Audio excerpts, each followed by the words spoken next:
지금 다시 모르겠어요. 근데 지금 이제 영만 넘어야 나가는 거예요. 네. 우리 국민이 좀 이래 좀 적응한 필요 없어. 아직은 달려요. 지금 뭐 이래 보면 실수를 큰 걸 해도 워낙 깨어있고 세거를 내려가가지고 저것 때문에 완전 뭐 그동안 나오고 국민들이 그만큼 그 정치는 큰 거지.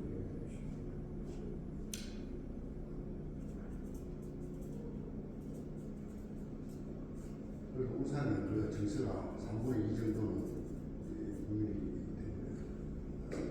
아니 지방역사 지방은 국민이 왔네요. 그까지 다녀오면 완전히 잡아먹는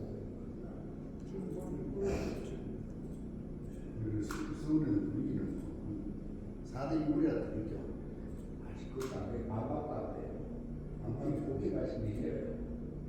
아니 5대 5는 안 된다 이 말이야. 마바바 때 민주당은 결국 정책을 정리가 중도를 가지도 없고 중도는 필요 없대요. 네. 중도는 필요 없어요. 원래 자기 새끼들 뭐 언덕이 챙겨가자 이렇게 그러니까. 말하자면 노조, 예. 서민의 70%, 네. 몸만 딱 해도 40% 넘는다 이라고 하면 아무 지랄이 안 돼요. 그래서 우리 노조도 115조 차, 55, 그렇지, 그렇죠. 이제 그러니까 그게 뭐예요?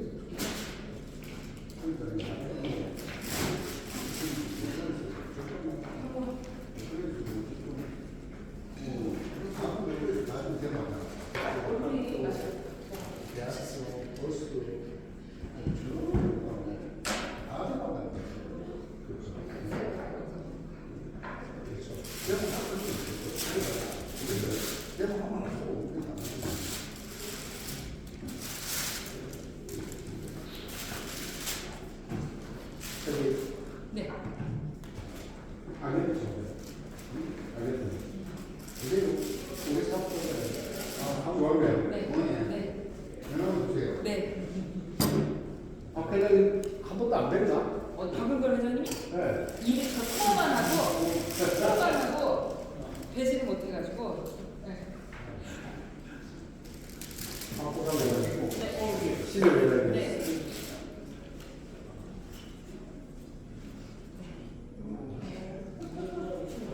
제가 맨날 전화 통화를 했는데 얼굴은 못 뵀어요. 네. 지금 사무국장만. 네, 서울시장입니다. 네, 네. 이게 지쌤 여기 한번. 아 이게 주스. 거기 나가면 저를 준다고. 여기서 쓸 수 있는 없는데 치워.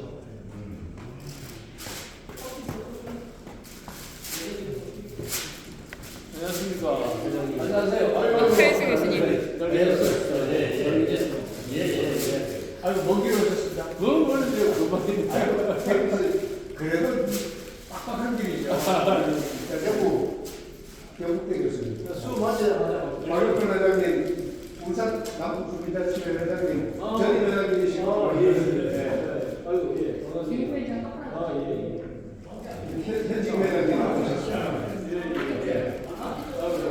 아이고 반갑습니다. 예. 우리 커피가 이제 방송 다시 하시는. 부모가 있고 가지고 보이시나? 아이고 우리 방송이 다 혼자 계십니까? 우리 그 미래는 미량 두분 다. 아이고 미량이지.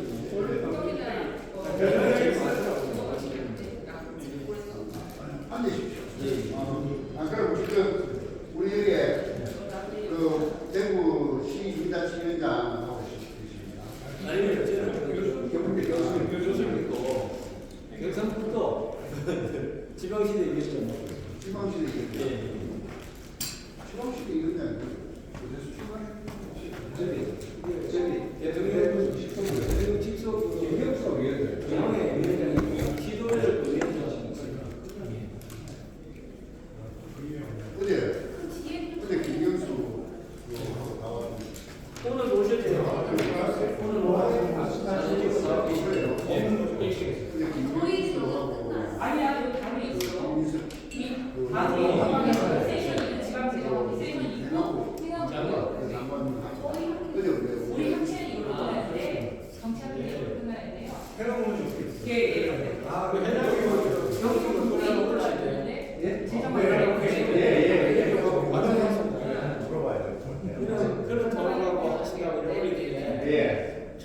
저절로 반사를 해야 된다 이거. 학자들이 생각하고 시그냥. 어제 얼굴 간질간질해서 일본에 있는 찌끄레기 같은 걸 데려다가 대한민국을 해보니까 이게 국가적인 축태를 보이는 거지. 그래 내가 그 글을 올리려고 각자 반사를 해야지 지금 그냥 흘러나가는 게 아니잖아. 예, 어서 오십시오. 고생하셨습니다. 예. 김해라서 그나마 가까웠어. 그래.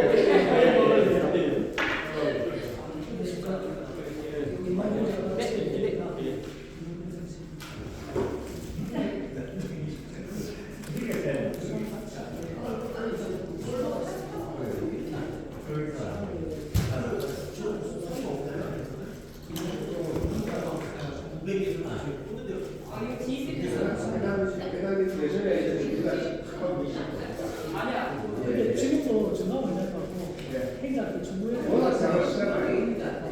예. 늘 주민정책 지지하고 계시는 거예요. 네. 근데 같이 근데 행정은 그 지방자치학회 행정학회 행정학회는 정책 쪽에서 우리가 많이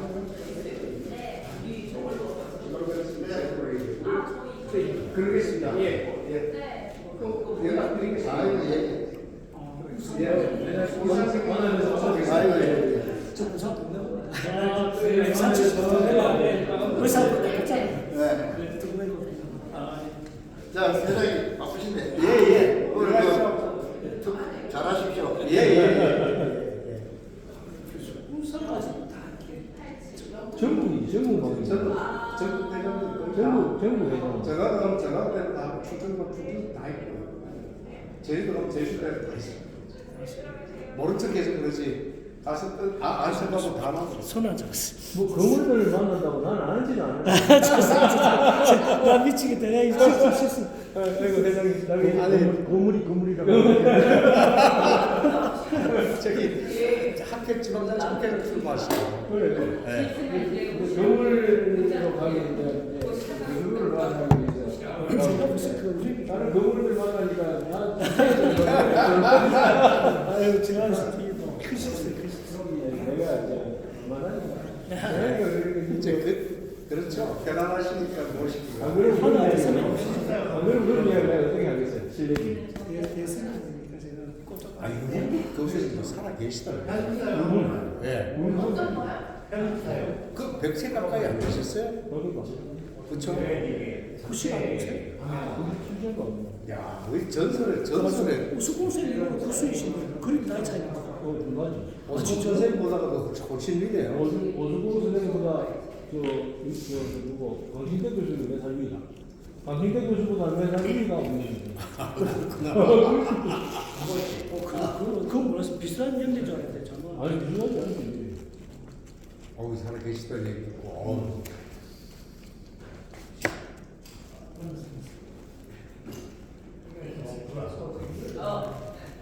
하 교수님은 이제 지금 얼마 남았습니까? 다 됐습니다. 어? 다 됐습니다. 다 됐습니까? 예, 내년 8월. 8월. 네. 내년 8월이시고. 예. 제가 본격으로 한 달 늦게 되죠. 네. 원래 나가야 되는데. 보장 잘못해서 덕을 모시는 거네. 원래 제가 59년생으로 돼 있었거든요. 네. 친구를 잘하다가. 네. 그래서 한살 맞춰서 네. 한살가 한살 이거는 불편해도 사실에. 아. 그걸 어떻게 하고 2살 낳았는지 3살 낳았는지 하네. 네. 그 당시에는 그냥 아이고 한살 낳는 게 장난. 안에 가까운 주변에만 네. 지금은 주변에 세상 같은데 그때 남자가 이랬는데. 우리 동기들이 53년생. 이게 6.25가 50년이 일어났잖아. 그렇지 오사년. 그러니까 53년에 휴전됐잖아요. 그러니까 49년생, 50년생, 51년생, 52년생, 54년생이 한꺼번에 출생신고를. 이야 전대통령. 그러니까 동기들이 국민학교 동기들이 나이가 뭐 너댓 살씩 차이 나요. 그러면 우리끼리 만나면 이제 휴전 전에 낳느냐 휴전 후에 낳느냐 갖고 싸워요. 53년 9월이 저는 휴전 전이고 저는 12월이니까 이제 휴전 후에 낳았다고 이 새끼가 그냥 이러더라. 우리 그 선생님, 우리 이하건 선생님, 오산공부 일이거든. 예. 19년 53년 9월 12일. 그 휴전 딱 휴전 전에 나왔네요. 9월 28일이죠. 네. 아니야. 가져갔어. 주워갔어.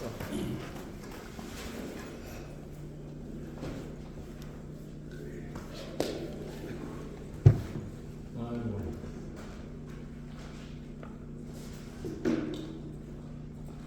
행정 안전부에서 이번에 조금 구원을 했어요. 이거 아니에요? 이거 이 세션요? 그건 안 합니다. 세션 비용, 패널 비용만.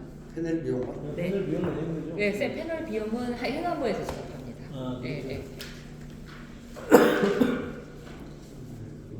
아이고 이거 뭐? 어쨌든 또 소중한 자리에 와주셔가지고 왜냐면 민주잖아. 이제 조성우 박사 이제 땀이 많이 났습니다. 네. 저기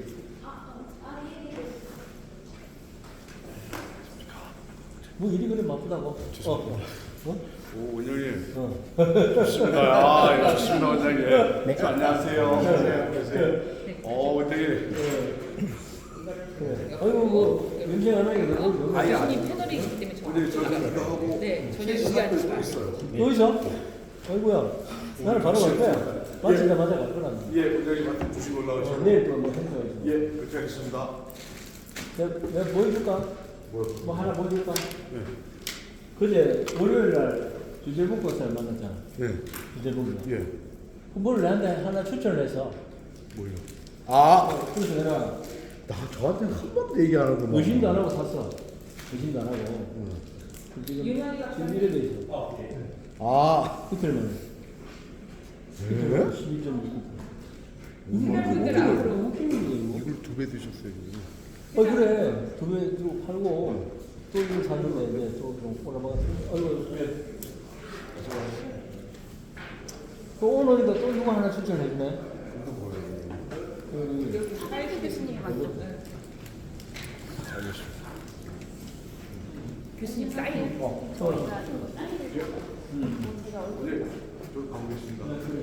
저 가면 여기가 그렇습니다. 네. 예 감사합니다.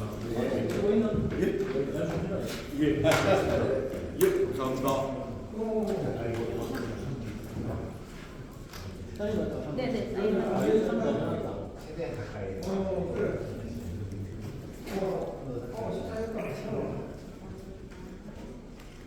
잠깐 나갔다 들어야 돼.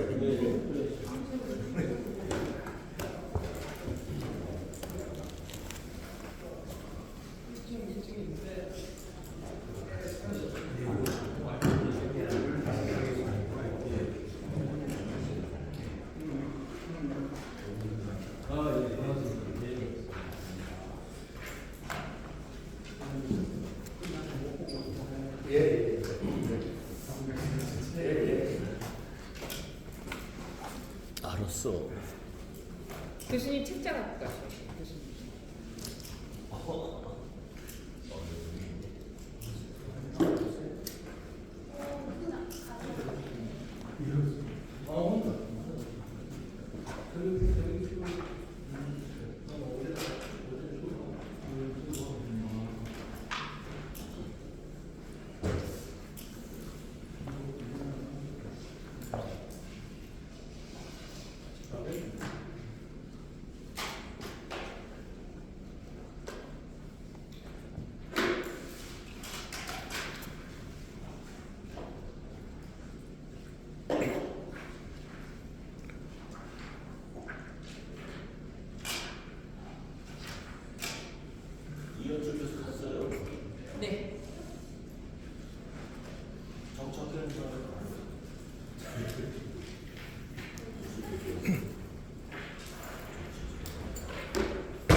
시작하겠습니다.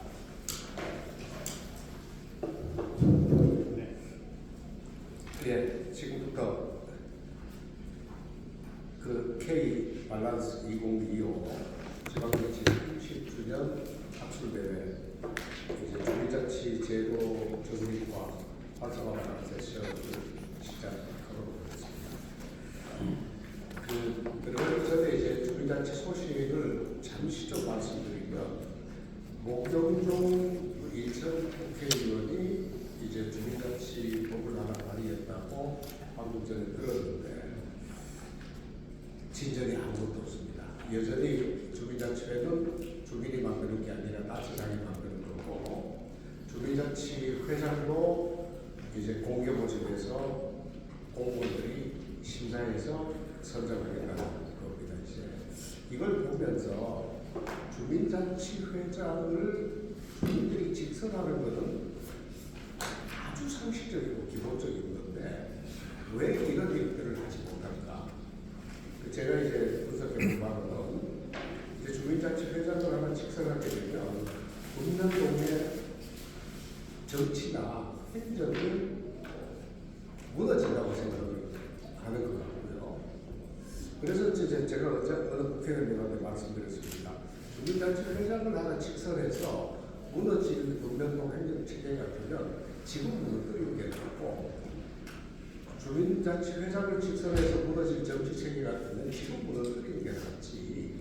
그걸 자꾸 무더기로 키워서 가는 게 필요할까요? 라고 그랬더니만 국회의원 말씀이 저기 점진적으로 하면 좋지 않을까요? 그래서 그때 더 이야기는 하지 않았는데 그 주민자치 회장 하나도 직선하지 못하게 만드는 이런 법이 나오고 있다는 말씀을 좀 뭐라 그럴까 굉장히 서럽다 그럴까요? 이제 그런 마음으로 말씀드리고요. 어제 그 일본 그 운난시 사례를 보면서 참 대한민국의 주민자치 국가 차원의 주민자치 정책 토론회가 이렇게 품위를 잃어버려볼까? 이게 동네에 아주 사소한 그다지 참고도 되지 않는 그런 사례를 주민자치 25년째 하고 있는 대한민국의 국가 차원 행사에서 다뤄야 될까? 그만큼 주민자치에 대해서 무지하기도 하고 공관료도 무지하고 학교도 무지하다. 저는 학교를 할 수밖에 없는 얼굴이 후끈거렸습니다 어제. 조금 전에 이제 대만의 주민자치 사례를 최영석 교수님이 해주셨는데 좀 정리를 하자면 그 이제 지금 현재 한국에서 국회의원들이 우려하는 주민자치의 정치화 우려하고 이제 관료들이 우려하는 행정적인 영역의 이제 손상 문제를 다 대만은 슬기롭게 보완해서 이제 이촌장 제도로 하고 있더라라는 이야기를 들었습니다. 오늘 이제 그 이런 여러 가지 연구들을 기반해서 김창동 교수님께서 이제 한국의 주민자치 제도 정립과 활성화 방안에 관해서 그 이제 발제를 해주시겠습니다. 김창동 교수님은 뭐 저희들이 설명 안 드려도 될 만큼 주민자치 연구나 현장에 대해서 누구보다도 더 해박하시니까 아마 그 좋은 방안을 해주시리라고 믿고요. 그다음 이제 그 토론해 주시는 연학희 교수님, 전여평 교수님, 한일수 교수님, 조성호 교수님은 이따가 토론하실 때 제가 소개를 드리고 진행하도록 하겠습니다. 그러면 먼저 그 이제 김창동 교수님께서 파워포인트로 발제를 해 주시겠습니다. 그러면 우리 패널들은 잠깐 안에 플로어에 들어가서 발표 끝나고 난 뒤에 다시 이 자리에 오시도록 하겠습니다. 25.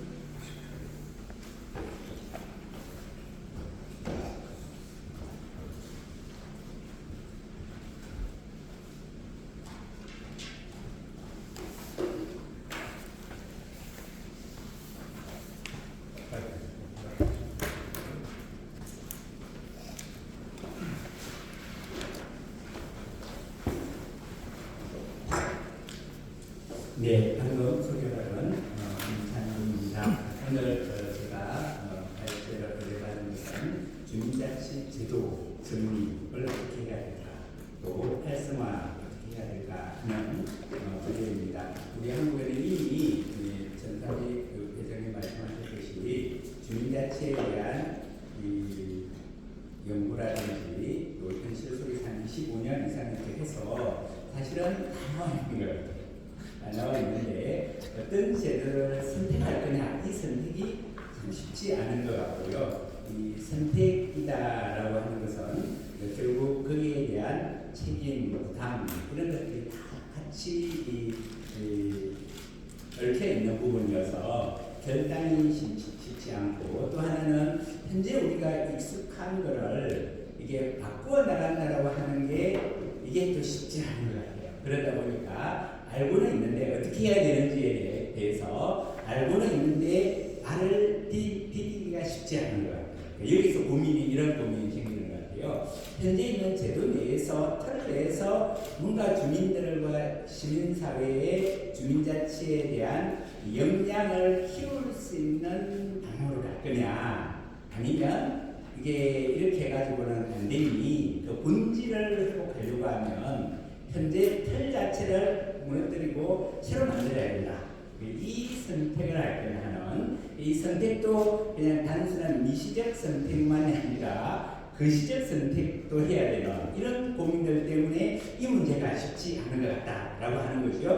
우리가 현실 속에서는 아무튼 이 양쪽을 다 보면서 한 발 한 발 선택을 해나가야 되는 문제인 것 같습니다. 그래서 문제 제기를 보시면 기본적으로 주민자치라고 하는 것 자체가 인간이 정부 인권을 가지고 있다고 그러고, 또 인간이 사회계약을 통해서 국가라고 하는 권력을 만들었다고 하는 거잖아요. 이게 우리가 민주주의, 왕정의 이런 정치체제를 개혁해내고 바꾸어내는 큰, 어떻게 보면 근대 사회에 있어서 핵심 개념이 인간의 정부인권과 그 다음에 사회계약문을 통하여서 국가와 정부도 만든다 하는 것인데, 그거의 기반은 결국 시민성을 어떻게 회복할 거냐, 시민사회의 주권을 어떻게 회복할 거냐 하는 이 문제인 것 같다라고 하는 거죠. 근데 이런 제도 설계가 국가 중심으로 되어져 있다 보니까 시민 중심으로 제도 설계한다라고 하는 것을 잊어버린 게 아닐까.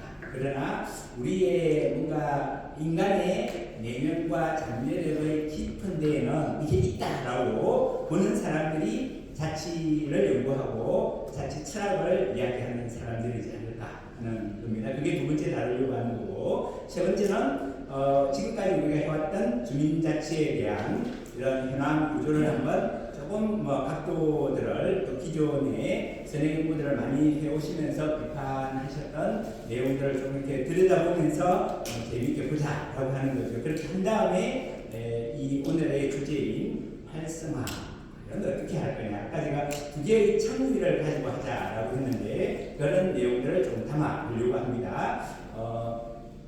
계속 이렇게 자치국가 얘기하면서 주민주권을 얘기하는데, 또 주민주권 정부다, 국민주권 정부다 이렇게 얘기하는데, 이게 우리가 말은 하지만 생소한 것 같아요. 그러나 국민주권은 익숙한데 사실은 보면 국민이 되려고 하면 주민등록증이 있어야 돼요. 주민 이렇게 농담으로 하는 겁니다만 주민등록증이 있어야 국민이 되는 거다. 그리고 헌법 1조에 주권은 국민에게 있다라고 얘기하고, 우리 헌법 1조에 이 개념이 들어가는 게 우리는 당연히 들어가는 거라고 생각하지만 세계 헌법을 비교해 보면 이런 개념이 들어가 있는 나라가 없다는 거예요. 그때 우리 독립운동을 했던 사람들이나 왕족으로는 돌아가지 않겠다 하는 선언을 했던 거고, 그거는 임시정부라는 이때부터 계속 주장되어져 왔던 거였다고 하는 거죠. 그래서 그런 의미에서는 우리 한국이 지향해야 될 큰 방향과 제도와 비전으로서 민주정을 선언한 거다라고 하는 거고, 자유민주주의의 나라를 만들어 나가겠다 하는 그런 선언이었다라고 하는 거죠.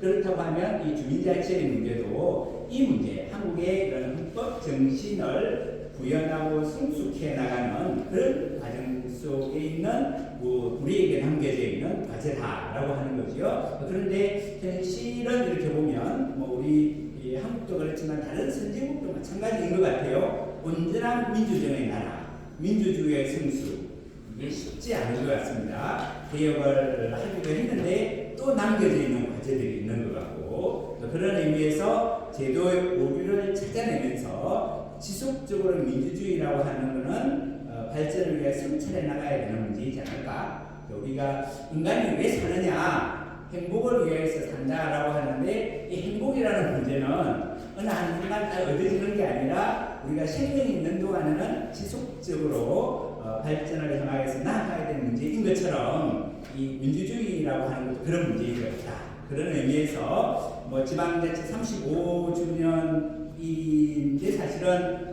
통합 선거로 하니까 30주년이 되는 거지. 이것도 자치라고 하는 철학과 같이 해서 볼 때는 30을 쓰느냐 35를 쓰느냐 다르다고 봅니다. 자치의 기본은 의회를 우리가 만드는 거로 35년이라고 하는 게 맞죠. 근데 계속 30이라고 하는 거는 국가주의의 패러다임에 얽혀있는 쪽에서 나오는 단어일 수밖에 없다. 헌법을 선언한 국민주권 규정이라든지 전개 과정을 한번 살펴봐야 되고, 지방자치법 현재의 이런 이 목적을 잘 들여다보면 주민자치에 대한 내용은 없는 거지요. 자치행정을 민주적으로 능률적으로 수행하는 게 목적이라는 거지요. 그리고 지방을 균형 있게 발전하는 거고, 또 한국을 민주적으로 발전시키는 거, 이거는 되어 있긴 한데 이 초점이 자치 행정에 가 있다라고 하는 거고, 주민자치의 이런 눈을 가지고 보면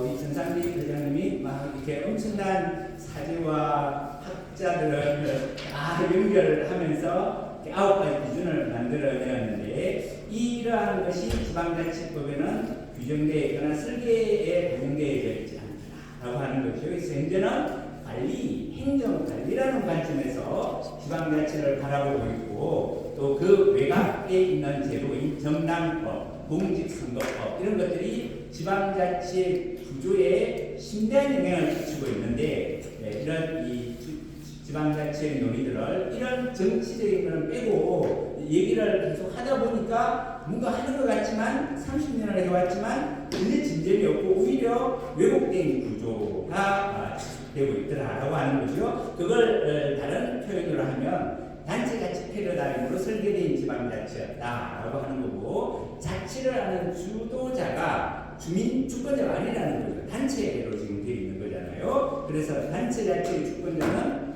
국가인 셈이더라. 주민자치의 철학과 같이 생각한 제도 설계가 결여되어 있더라.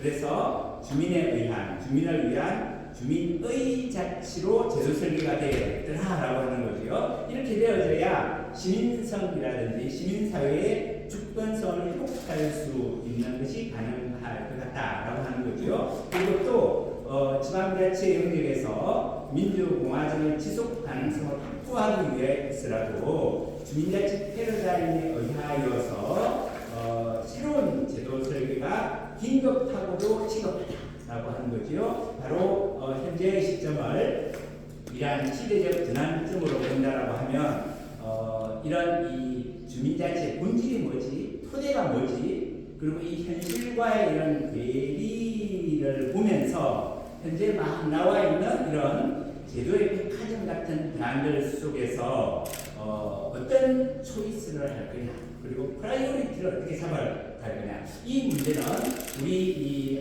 학자들이 학계가 고민해줘야 된다라고 하는 문제제기를 했습니다. 자, 2장으로 넘어가겠습니다. 그래서 이 세 가지 주제를 다루려고 하는 거죠. 하나는 주민자치 본질과 토대는 어디인가, 그리고 현실과 이상의 대립에서 행정이 지배하는 주민자치더라라고 하는 거고, 이 제도 설계와 생태의 문제를 한번 다루겠다라고 하는 거죠. 본질과 토대 부분에서 보면 그래도 이 자치학회가 주민자치만을 누구도 관심 안 가지고 행정학회라든지 지방자치라든지 정치학회라든지 누구도 관심 안 가지는 속에서 20년을 하면서 평가 기준 9가지를 끌어냈다라고 하는 것은 굉장히 중요한 성과인 것 같고, 이게 철학적으로도 그렇고 굉장히 깊이 깊은 논의들 속에서 나온 거더라라고 하는 거죠. 그 다음 또 하나가 이렇게 보니까 주민자치의 결국 규모의 문제가 가장 본질적인 문제더라라고 하는 거죠. 선진국들이나 주민자치가 그리고 인간의 이런 행복과 관련되어져서는 공동체가 잘 되어 있을 때 행복하더라고요. 그래서 우리 인간이라고 하면 뭐 누구는 아니지만 아무튼 인간이라고 하면 남자와 여자가 가정을 만든다고 하는 게 공동체적인 삶을 살도록 해놓은 거더라고요. 그래서 이게 전혀 다른 이 성장 경험과 입장과 조건을 가진 사람들이 둘이 하나가 되는 거. 공동체라고 하는 거는 뭔가 여러 사람이 모였는데 하나가 되는 그런 규모에서 가능한 거지. 우리처럼 규모가 이렇게 커가지고는 주민자치 할 수 없는 게 아니겠느냐라고 하는 거고요. 이런 이 버텀업적인 구조는 결국 보육건설에 입각한 자치권에 대한 것을 가지고 설계가 되어야 되는 거더라. 여기에 관련해서 우리 또 전영평 교수님 보니까 주민자치에 조금 관심이 없으시다가 최근 5년, 10년이시나요? 관심을 가지면서 분석을 제가 이렇게 글들을 읽으면서 야, 역시 대학자가 이런데 관심을 가져주시는 게 정말 필요하구나 하는 생각을 느꼈던 게 메타적 보존이라는 표현을 쓰셨더라고요. 제가 그걸 보면서 참 대단하시다라고 하는 생각이 들었고요. 오브 더 피플 이게 구현되지 못하더라. 그 이유가 결국은 이 지방자치라고 하는 것이 지방 정치인을 선출한다든지 사무나 재정 이양 중심으로 전개되다 보니까 문제가 많다라고 하는 거고, 그리고 지방 분권이라고 하는 것 중심으로 설계되고 하다 보니까 주민자치가 구조적으로 불가능하게 되어 있어서 이런 표현까지 쓰셨던 것 같아요. 치명적 제도 보유라고 하는 표현까지 쓰셔서 역시 이런 이 영역에 대학자들이 참여하는 게 필요하구나 하는 생각이 많이 들었고요. 우리 한국의 주민자치의 역사를 결국 이렇게 표현을 하셨어요. 중앙과 지방 권력의 다툼이 일어난 공간이 되었다. 그러면서 현실의 주민자치는 그런 권력 다툼의 부산물이다 하는 표현을 썼고, 분권 정책들을 90년 이렇게 해왔는데 결국은 권력을 위한 당리당략의 수단이다 라고 이렇게 얘기를 하다 보니까 결국은 주민자치는 뒷전이 되어져 버렸고 관치적 주민자치에 불과하게 되더라. 그렇게 되니까 결국 주민의 역량이라든지 공동체 조직적 역량이라든지 이거를 끌어낼 수 있는 자치 리더십의 형성을 위한 교육제도 이런 것들이 구축이 안 되어졌더라라고 하는 거죠. 그런 의미에서 한번 주민자치 제도 오류로서 읍면동 단위로 논의되고 있는 규모의 문제 이거 얘기하셨고, 또 지방자치법 전부 개정한다고 하면서 30년 만에 전부 개정이라고 얼마나 그때 많이 홍보도 하고 했습니까? 결국은 그거는 대의제 권한을 강화하는데 큰 힘이더라라고 하는 것을 정리를 해내시면서 개혁 방안들로서 정당 지배자치를 개혁해야 된다. 재화화하는 단체장 문제를 다뤄야 된다. 주민이 소외된 이 현실들, 또 사실은 잘 들여다보면 의제화는 안 되겠습니다만 자치를 통하여서 자원들을 결정하고 하다 보면 눈에 보이지 않는 부패, 무능 이런 것들이 드러나지요. 그리고 빈익빈 부의 문제라든지 자원 배분이 국가 전체적으로 그러면 잘 이렇게 되고 있느냐의 문제라든지, 또 자치라는 문제보다는 분권 문제를 근질된 거라든지 밀실자치라든지 뭐 이런 문제들로 잘 얘기를 하셨던 것 같아요. 그러면서 큰 이 매크로와 미크로 두 가지로 이 국가 차원의 제도 교정이라고 하는, 어떻게 보면 메타 차원의 이런 제도 교정도 필요하고 기초 차원에 있어서의 혁신적인 조례 제정도 필요하다라고 하는 논의들을 얘기를 하셨더라는 거죠. 그래서 참 이렇게 역시 정리를 잘 하셨다 하는 생각이 들었고요. 그걸 통하여서 우리가 한번 전체적으로 볼 수 있는 것은 진정한 발전을 위하여서는 적정 규모에 대한 공론 확립이 되어야 될 거고, 주권자로서 주민이 주도적으로 참여할 수 있는 제도, 그게 총회제 기반의 주민자치라든지 대의제와의 균형 있는 관계들이 필요할 것 같고요. 그 다음에 자치 철학 사상에 대한 진실, 그 다음에 또 하나가 인간에 있어서의 행복을 어떻게 추구할 거냐에 있어서 공동체 속에서 사실은 관계 형성, 이게 공동체라고 하는 게 친밀감과 유대감, 뭐 그걸 다른 표현으로 사랑과 존중, 뭐 이렇게 배려와 이런 개념들이 있는데 이런 사회적 자원들이 형성이 될 수 있는 행복의 이 문제들 속에서 주민자치 논의도 돼야 될 것이지 않느냐. 그런 의미에서는 자치제도라고 하는 것은 인간이 행복을 추구해 나갈 수 있는 그런 그릇을 만들어주는 제도 설계가 되어야 되겠다라고 하는 거죠. 또 하나 이렇게 제도 설계 관련해서 이렇게 보면 결국 정당법 제도라든지 선거법 제도도 우리가 이게 논의들을 사실은 비례대표 조금 더 늘리자 이런 논의가 되는 사실은 어떻게 하면 주민들의 이런 다양한 의견들을 잘 반영한 그런 선거 제도가 될까 이 연구들이 지속적으로 필요하다. 논의들이 너무 안 되어 있는 것 같고요. 이게 주민자치를 어떻게 할 거냐에 결정적인 영향을 끼치더라라고 하는 거죠. 특히 우리 한국의 지금 양당제 폐해라든지 이런 것들 때문에 주민자치라고 하는 것이 쉽지 않은 이런 현실을 볼 때 우리 한국의 현실 속에서는 이 주민자치 제도라고 하는 게 조심스럽긴 합니다만 정치로부터 자유로운 자치를 어떻게 확보할 거냐 그리고 정치와 자치의 분리를 어떻게 다룰 거냐라고 하는 문제를 제기를 하게 되는 것 같아요. 그래서 자치라고 하는 것이 정치와 무관할 수는 없지만 자치의 독립성을 확보하기 위해서는 정당 정치로부터 거리를 두고 독립성을 가진 자치 제도를 정립하는 게 필요하지 않을까? 이게 너무 이상적이지 않을까 하는데 최근에 제가 하나 발견한 거는 정교 분리 이론에서 뭔가 좀 이렇게 아이디어를 좀 가져와야겠다 하는 생각에서 이쪽 논의를 좀 하고 있는데 그걸 하면서 결국은 보니까 걸린 정치라고 하는 개념을 좀 새롭게 정립해야 되겠다. 이거는 정당 정치와는 다른 정치다 하는 것이요. 그래서 이 정치적 이슈나 쟁점 사항이 공식적으로는 거론되지 않도록 예를 들면 교회 같은데 정교 분리가 되어 있는 교회 같은데 정치적인 이슈하면 교회가 금방 쪼개져 버리거든요. 우리 한국같이 양당제의 이런 이 정치 구도 속에서는 그래서 교회 내에서는 정치 얘기는 안 하는 게 정치에 대한 건 의지시대에 있지 않습니까? 그런 것처럼 주민자치 영역도 이게 필요하겠다. 우리 한국과 같은 구도에서 이 정치에 자치에 개입하거나 자치에서 정치 논의를 해가지고는 이거는 이 길이 풀릴 수가 없을 것 같다. 그리고요 자치의 담당 민료라고 하는 표현을 쓰는데요 관료가 좀 대응하는 개념으로서 그래서 예를 들면 제가 조금 사례가 이런 예를 들면 교회라고 하는 데 보면 목회자나 부목회자들 같은 경우에는요 실업보험이 안 된대요. 왜 안 되냐 했더니 거기는 공공기관이 아니기 때문에 실업보험이 안 되는 완전히 민간인력으로 되어 있더라고요.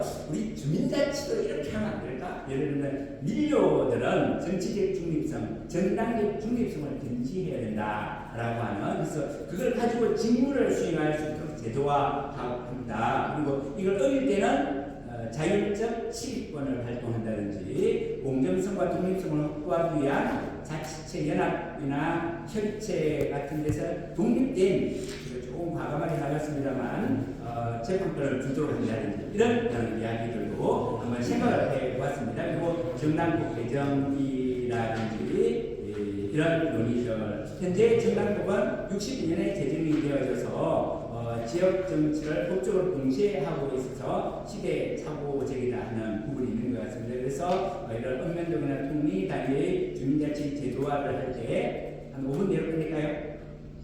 자치선거는 불가피하다. 그리고 그걸 통하여서 자치정치 공간이 형성이 되고 중앙정치에 예속되지 않기 위해서는 필수적인 것 같다라고 하는 거죠. 그래서 이런 내적 문제 해결을 위한 제도 선택만이 아니라 내적 제도의 중앙 집권성을 개혁해낼 수 있는 제도 설계가 핵심이다라고 하는 겁니다. 자, 그래서 시간이 좀 했어요. 3장 부분은 제목만 보고 넘어가겠습니다. 시범 실시 문제라든지 행정과의 관계 문제, 자치와 행정과의 관계 문제라든지 공동체 활성화와 관련해서 제주도 사례들을 제시를 했습니다. 그래서 이거는 시간 관계상 넘어가고요. 활성화 방안을 어떻게 할 거냐라고 하는 것을 이 시민사회 영역 내에 주민자치가 결국은 시민사회 영역 내에서 이루어져야 되는 것 같고요. 그리고 행정과 시민사회 영역 간의 공통 영역이 있는 것 같고 국가와 행정의 영역에 있어서 활성화 방안들을 조금 이렇게 다층적으로 논의가 되어져야 되겠더라라고 하는 거죠. 시민사회 영역에서는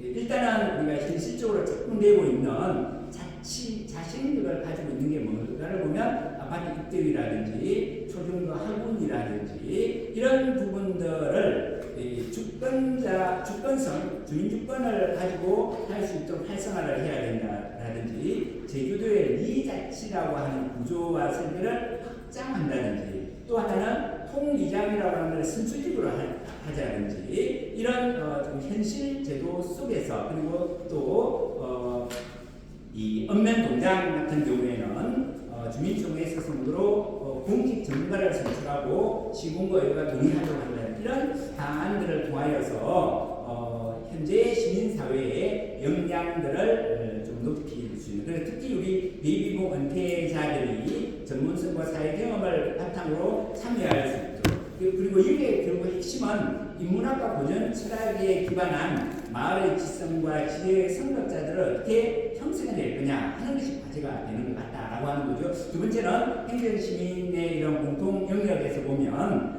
현재 이 과소 지역의 문제를 현재 이런 행정관리계층 구조나 구역이 유지되기 어려울 거다. 왜냐하면 행정은 효율성을 중시하니까 점점 인구가 증대되면 통합을 할 수밖에 없을 거고요. 관리 규모들은 확대되어지고 주민과의 거리는 점점 멀어질 거다.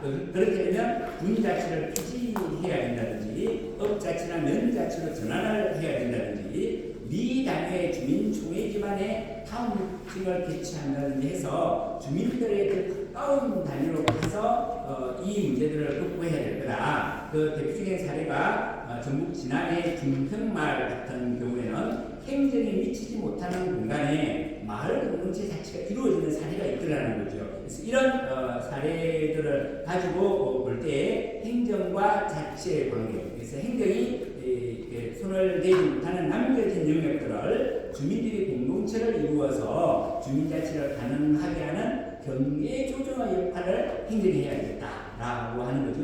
그리고 도시 지역들은 공동체가 사라져서 이미 원조되어 있는데 인위적으로 공동체 만드는 것이 쉽지 않다. 그러면 도시 지역의 주민자치는 어떻게 해야 되냐니까 공동체 기반이 아니라 자치적 공유 서비스에 대한 자치적 관리라고 하는 목적으로 해야 된다라고 하는 거고 그걸 공급하기 위한 주민자치 시스템을 법률로서 도입해야 된다. 그게 아파트의 공동주택관리법이라고 하는 것이 바로 이런 부분이라는 거죠. 그래서 만약에 우리가 이번에 주민자치법을 만든다고 할 때도 이런 공동주택관리법과 같이 주민자치의 공유 서비스를 공급할 수 있는 법제가 만들어져야지 이게 현실적으로 가동이 될 수 있는 것이지 않을까라고 하는 거고요. 국가행정 영역에서 보면 분권 논의들이 많이 20년간 되었지만 뭐 대천 몇 개, 2,000개가 채 안 되는 상황이고 지자체 입장에서도 이거는 오히려 업무량이 늘어난다 이런 문제들도 있다라고 하는 거죠. 핵심은 결국은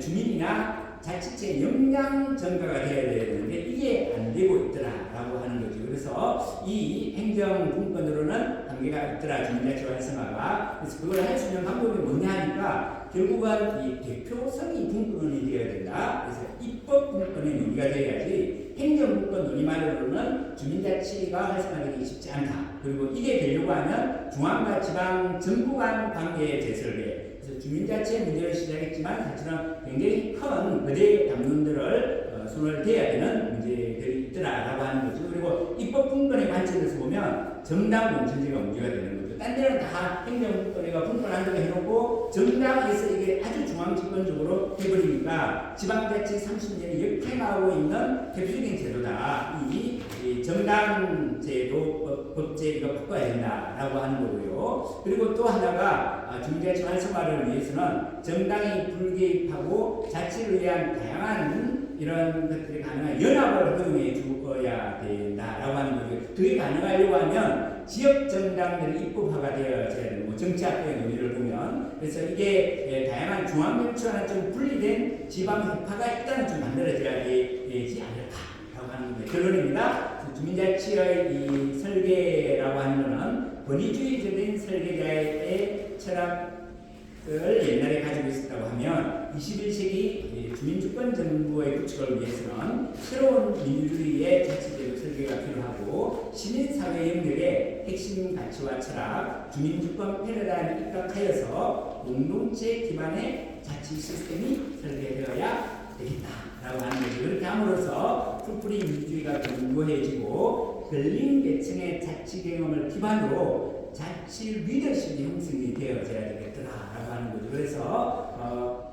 지방정부 같은 경우에도 국정경영계층과는 좀 다른 탈정당 기반으로 이렇게 자치 리더들이 참여할 수 있는 구조도 만들어야 되고 그걸 통해서 결국은 자치 리더십의 인재를 어떻게 키워내느냐 하는 것이 관건이고 이걸 위하여서 옛날에 한번 제가 이렇게 아이디어로서 우리 국가정책대학원이 있는 것처럼 이 자치정책대학원을 따로 하나 전문대학원을 만들어서 인재를 키워야 되는 거 아니냐 하는 아이디어를 한번 낸 적도 있는데 아무튼 이 주민자치 문제가 작은 문제인 것 같지만 굉장히 우리 인간의 행복과 국가사회 운영에 있어서의 기본적이고 본질적인 토대이다라고 하는 생각이 듭니다. 이상입니다.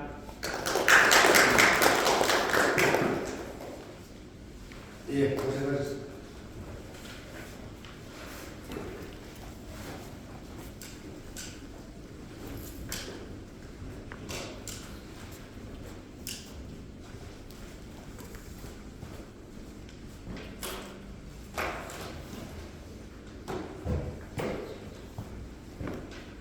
김대선 교수님, 어떻게 보면 방대하게 차지 없는 큰 주제를 아주 그냥 일본어가 아주 잘 정리를 해주셔서 그 문제 우리가 이거에 이렇게 무슨 일이 찾을 수 있었던 것 같습니다.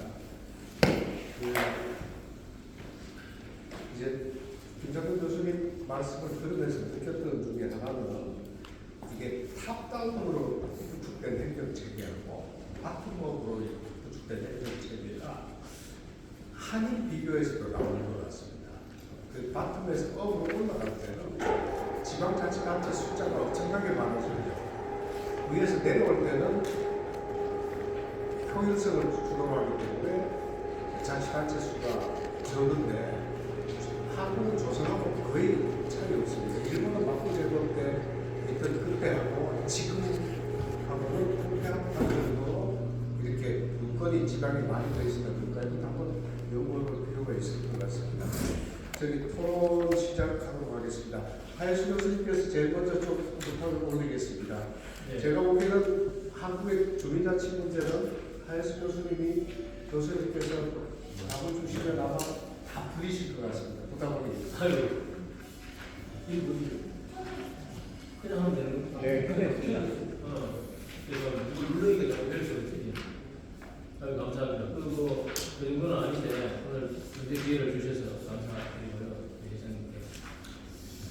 오늘 김찬동 교수님 그 말씀 들어보니까 충남대가 왜 자치학과가 있는지를 알겠습니다.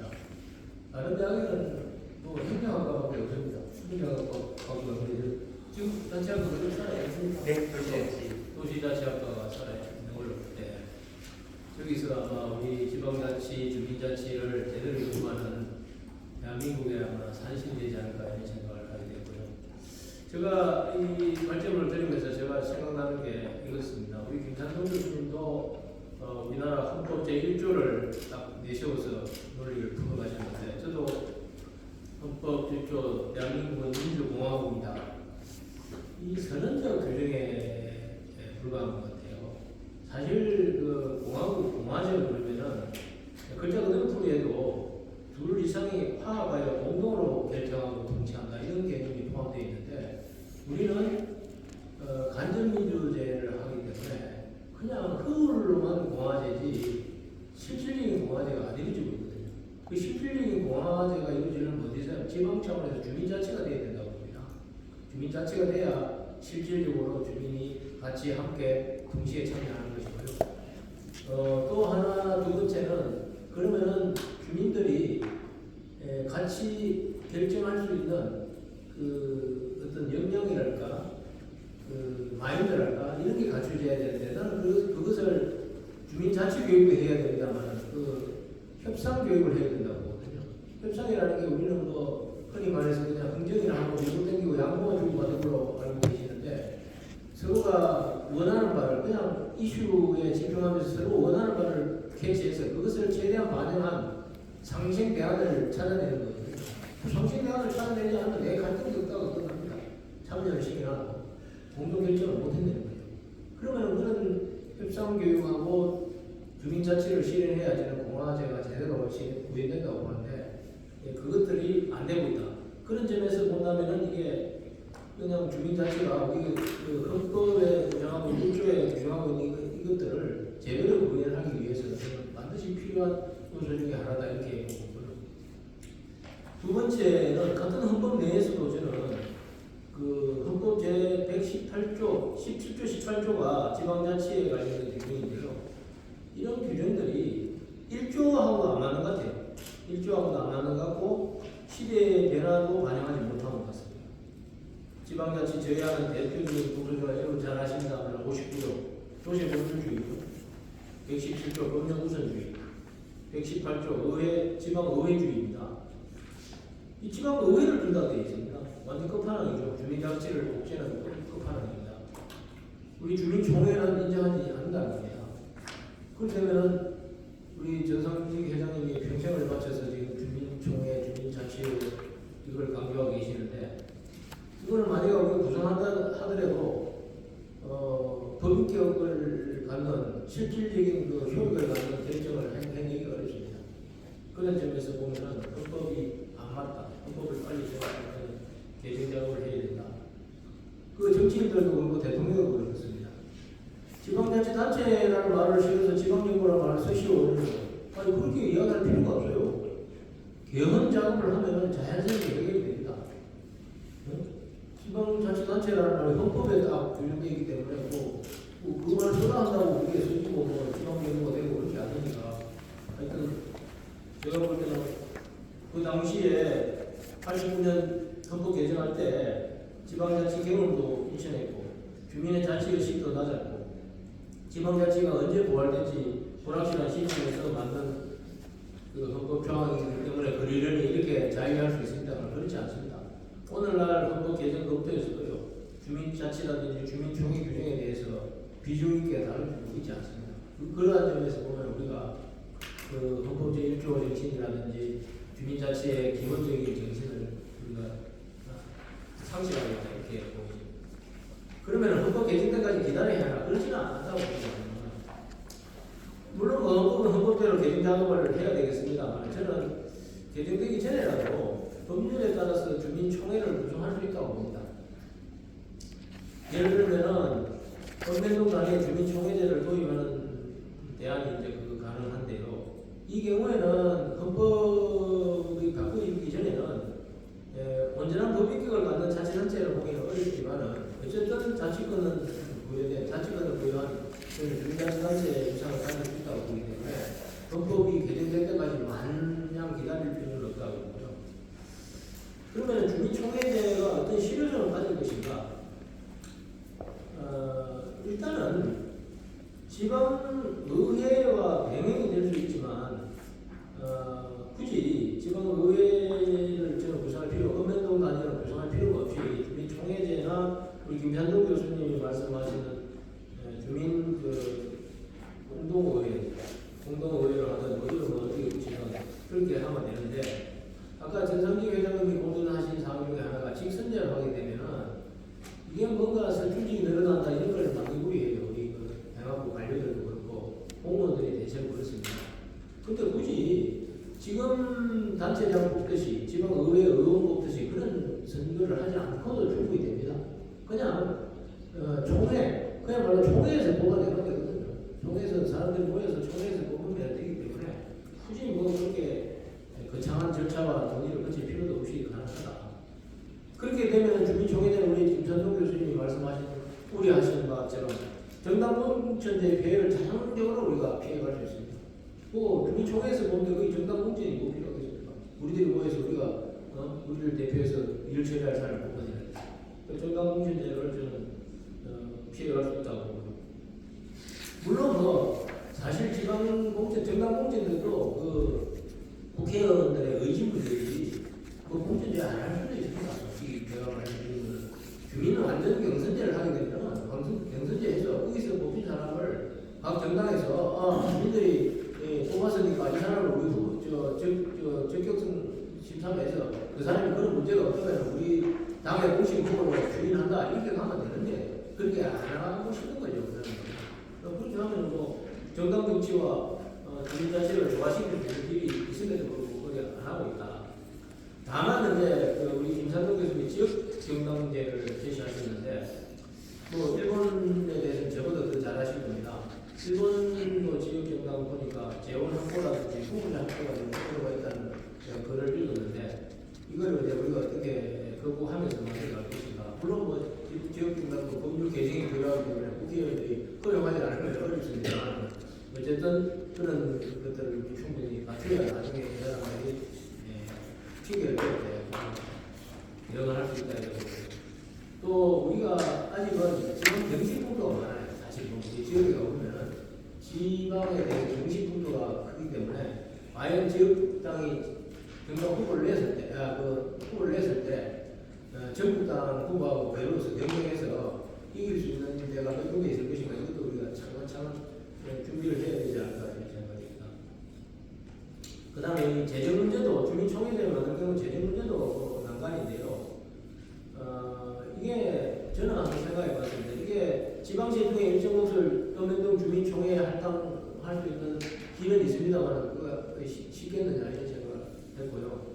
굳이 아마 주민들에게 호소한다는 측면에서 보면은 고향 사는 기부제 할 때 주민총회 지정기부제를 도입한다든지 뭐 클라우드 펀드 방식으로 도입한다든지 이렇게 하면은 이제 주민들 손에 달려있기 때문에 주민들이 얼마나 자각해서 그 내느냐 하는 문제이기 때문에 자치단체에서 뭐 그걸 심하게 반대하기는 어려울 것이지 않을까 이런 생각이 듭니다.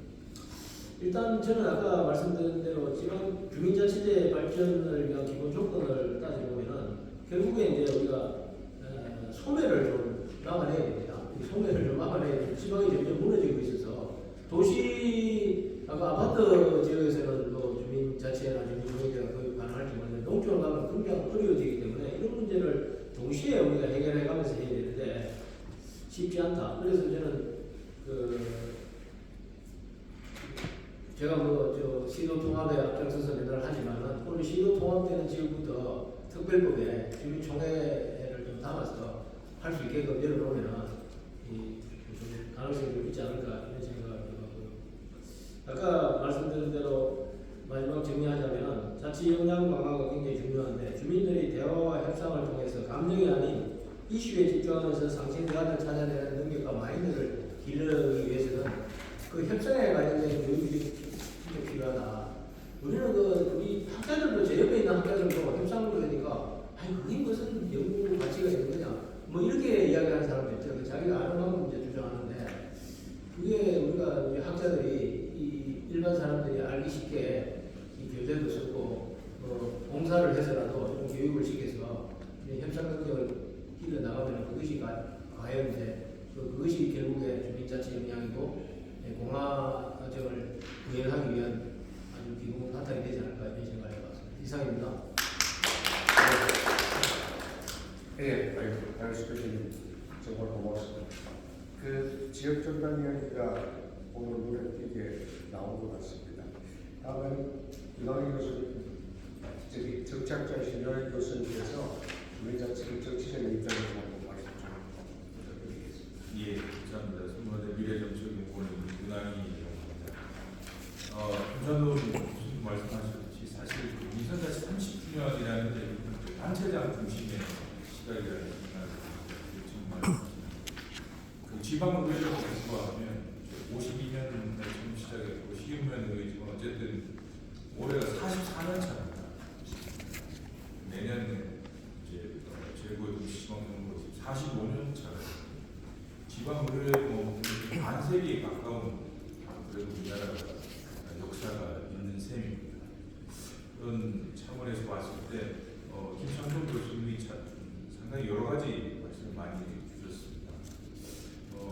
건축물의 건축과의 철학과 완전히 반영되어 있다 이렇게 하셨는데 사실 이 짧은 글이지만 이 글에는 김창동 교수님의 주민자치에 관한 철학과 완전히 깊이 투영되어 있는 것 같습니다.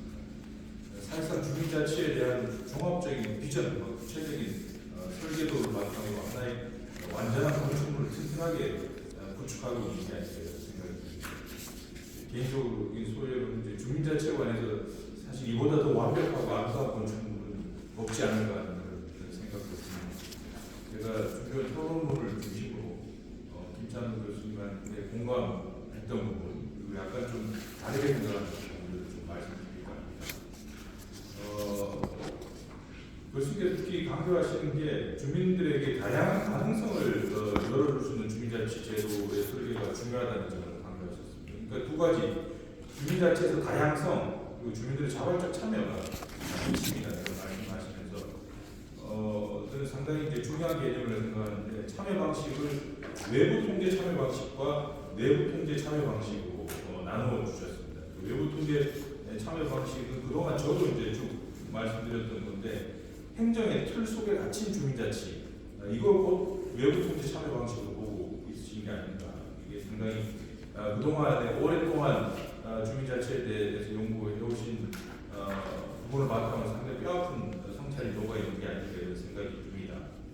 그래서 이제 주민자치를 행정체계의 운영 원리를 통해서 외부 통제하는 철학과 법제도 틀 속에서는 획일적이고 폐쇄적인 주민자치에서 벗어나기 어렵다. 이런 진단을 내렸습니다.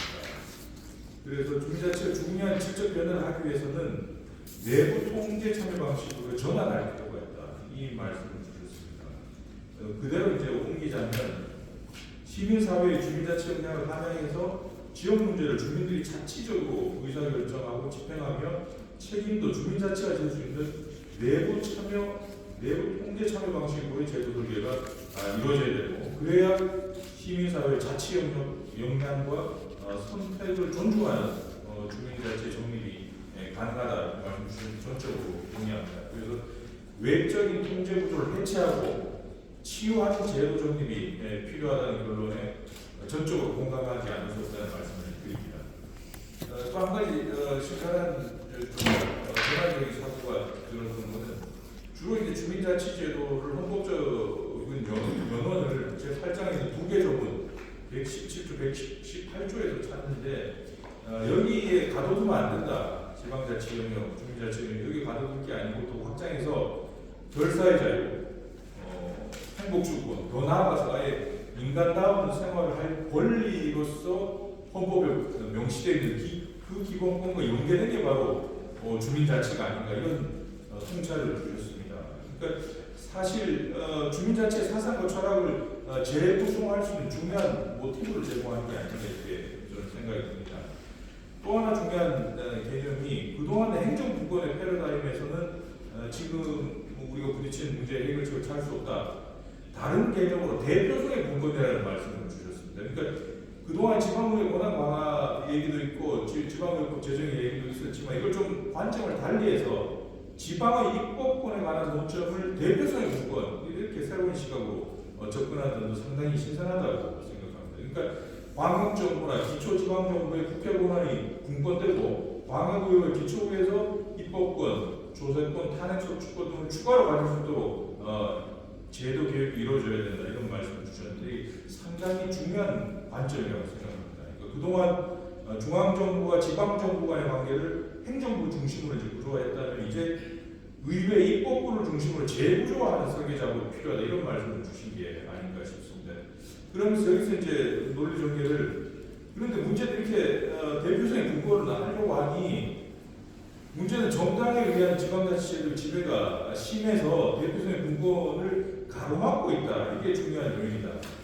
거기에 핵심 기제가 정당의 공천제도이다. 이런 말씀을 밝히고 있습니다. 따라서 주민자치를 활성화하기 위해서는 이런 기득권을 해체해서 주민자치 계층에는 정당의 불개입과 함께 자치를 위한 다양한 회파들의 연합을 허용해야 한다. 이렇게 역설을 하고 계십니다. 그래서 이제 교수님이 결론적으로는 지방 정부 계층이나 국정 경영 계층의 탈정당 기반으로 참여하는 것이 필요하다. 이를 가능하기 위해서는 지역 정당이 기존의 중앙 정당과는 별도로 독립적인 역할과 기능을 수행할 수 있도록 해야 한다 이렇게 주장하고 계십니다. 여기에 대해서 저는 약간 조심스럽지만 좀 다른 의견을 제시하려고 합니다. 저도 물론 기본적으로는 주민자치의 제도 정립에 대한 관점에서는 김 교수님과 공통의 시각을 공유합니다. 하지만 그 속에서 정당을 어떻게 미치실 것인지에 대해서는 교수님과 약간 견해 차이가 있다는 말씀을 드립니다. 아마도 이제 그 교수님께서는 정당의 미발달 내지 기성정당의 왜곡된 기득권 구조에 의해서 그것에 의해서 원인이 돼서 시민사회 영향 향상이 이루어지지 못했거나 주민자치의 발전에 저해되고 이렇게 평가하시는 게 아닌가 싶습니다. 그런데 저는 오히려 그동안 우리 사회에서 시민성이 제대로 발현되지 못하고 시민사회 영향이 축적되지 못했기 때문에 그 결과로서 정당 제도가 왜곡되어 있다 이런 시각을 가지고 있는 편입니다. 그래서 정당의 문제는 민주시민에서의 주권자들의 시민성이 고양되고 이에 따라서 시민사회 영향이 축적됨으로써 해결될 수 있는 문제지 이걸 정당의 배제나 탈정당화를 통해서 우회하는 방식으로 해결할 수 있는 문제는 아니다 이런 말씀을 좀 드리고 싶습니다.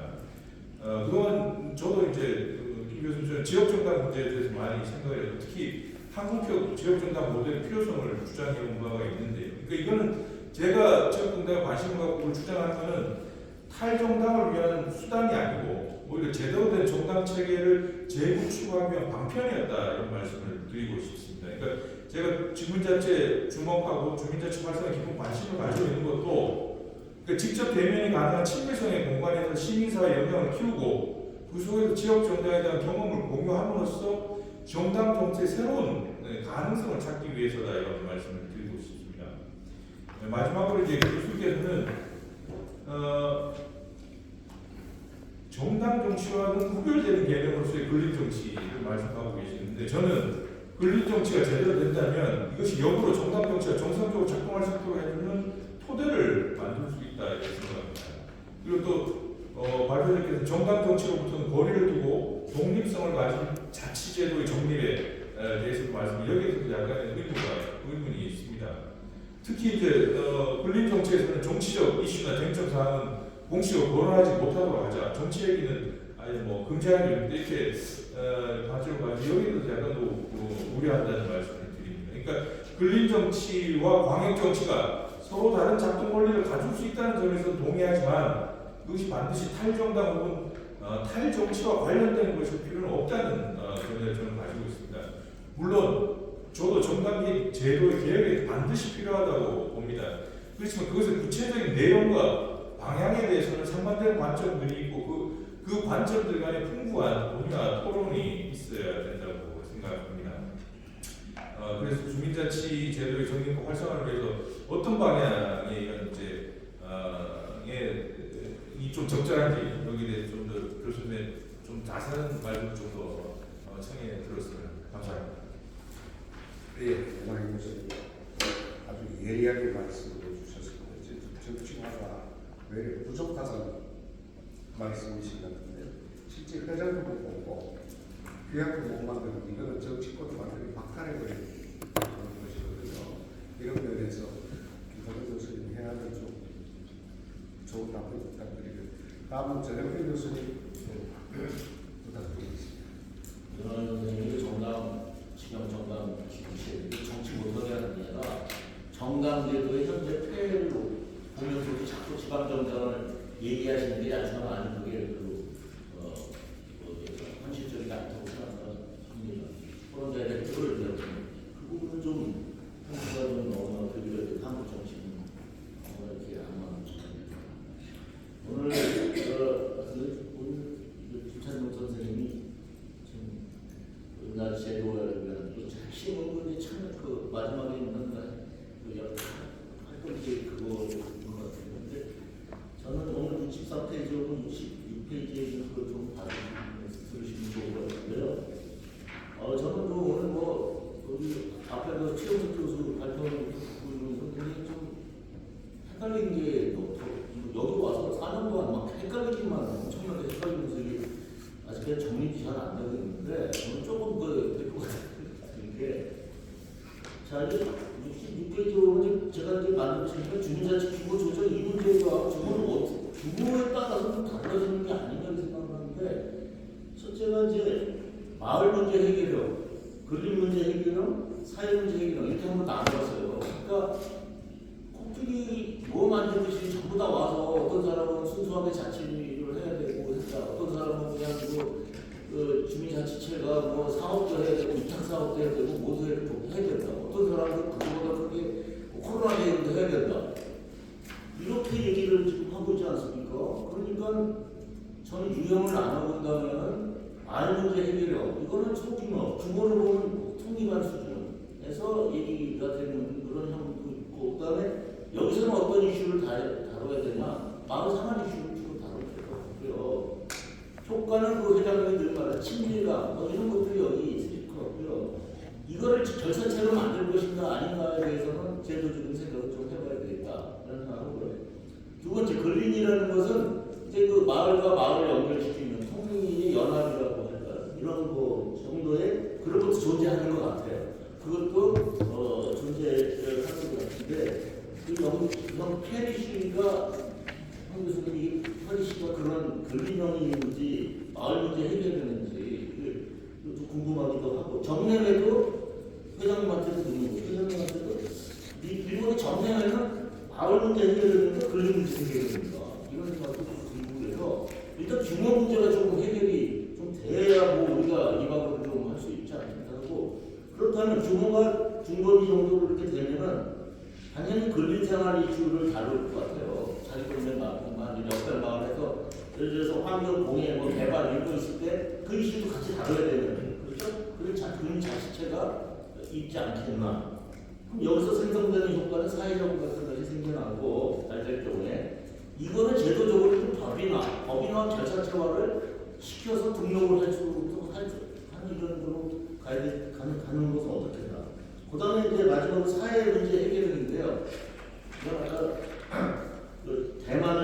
대만이라든가 이런 또 이런 측면에서 집에서도 그런 얘기를 했으니 뭐 마을 문제가 아니라 총장이 마을 문제 정도가 아니라 이 대만 정부도 좋아하는 이유가 뭐 코로나 대응, 그죠? 뭐 등등 이런